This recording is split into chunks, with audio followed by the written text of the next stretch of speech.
Dear friends, welcome to our Corona Inspiration Series number 54. Today, Wednesday, and this week we are discussing the holiday of Shavuot, one of the three festivals, and some of its lessons that it can inspire us during this difficult time to become better, stronger, and to grow. And one of the fascinating things about the holiday of Shavuos is the fact that we drink milk and eat dairy products. What does I mean? That generally in the Jewish Shabbat and holidays, we have meat or chicken meals. And that's actually the obligation. Now, if you're vegetarian or something else, you're not forced to eat it, but that's the way we celebrate.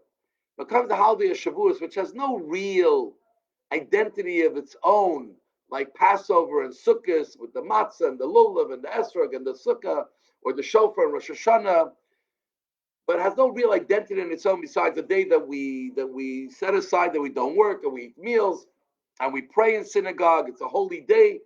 But the only thing that stands out is the rabbis instituted we should drink milk, eat a dairy meal. On the first day, the day when we read the Ten Commandments, Friday, we should eat a dairy meal. Why eat a dairy meal? What is the significance of dairy? So, as always in Judaism, the rabbis throughout the generations have always found fascinating, significant ideas of what milk represents and dairy represents and why we should eat, numerical values and all other types of beautiful things and some technical halachic issues. I just want to focus on one, which I think is touches me very much, and that is that there's a very strong contrast between milk and meat, and that is in the color. Milk is white, meat is red. Now, colors are not random. Every color, everything God created in the world has a meaning and a significance. And very often our natural reaction is the true meaning and significance of all the different things that we have and experience and see, and colors as well. White represents soft. White is a soft color. White is pure. When we think of purity, we think of white. When someone thinks of an angel, they think of white. When you think of something pure, you always think of something white. Red is harsh. Red is tough, is strong, blood, difficult, severe. It makes a person cringe. When you see red, you cringe. When you see white, you soften up, you relax.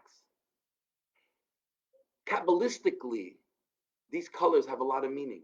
White represents chesed, kindness, generosity, flow. Red represents gevura, severity, discipline, holding back. And in Judaism, these are two very important components. In Judaism, we have the part of it that's represented by kindness and flowing and including and being easy and just being soft. And then we have parts of Judaism which are tough, prohibitions. Do not do this. Do not eat this food. Do not partake of this activity. Don't marry certain people. Don't. There's a lot of prohibitions, things we have to stay away from. Tough ground rules that we cannot break.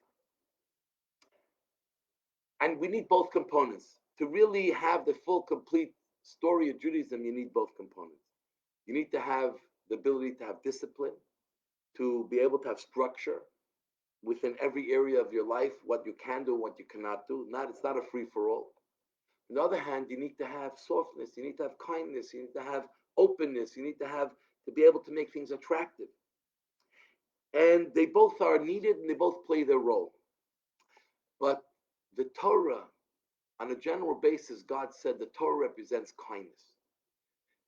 When a person follows the way of the Torah, what is the end result of how a person should look? What is the end result of what type of character a person should have? He may have to employ the red, the gevura in his life or her life. But what is the end result is you have to be white. You have to be kind. You have to be generous. You have to be giving. You have to be attractive to other people. You have to be open to other people. You have to have unity. You have to have love. Love is ultimately what the end product is expected from someone through living the life of Torah. Because when someone gets very involved in religion, very often we become extreme and we become judgmental and we start separating ourselves from people. Judaism says the more you study Torah, the more you love God, the more you connect to God, the more you have to love His creations, the more you have to reach out to His creations, the more you have to reach out to opportunities, the more you have to flow with kindness and generosity. It doesn't mean that everything goes and there's no rules. There are rules, but overriding it's about inclusion. Overriding, it's about that sense of softness, that sense of being able to be together, that sense of acceptance. Because at the end of the day, that's what works most. In life, we always have to reach out and include people, even people who deserve to be punished, even people who deserve to be treated negatively. You're going to get nowhere. Even there, well, you have to be let them know what the score is, what they did, or the way they behaved. But at the same time, draw them in. God draws us in. We're not always the best. We don't always behave at our best behavior, but God still draws us in all the time, because milk is a symbol of Torah. Purity, kindness, softness is what the only result of Torah is. So I wish for all of you to really connect with Torah and help it make your character the most beautiful, loving character that could be, because all of us could be that.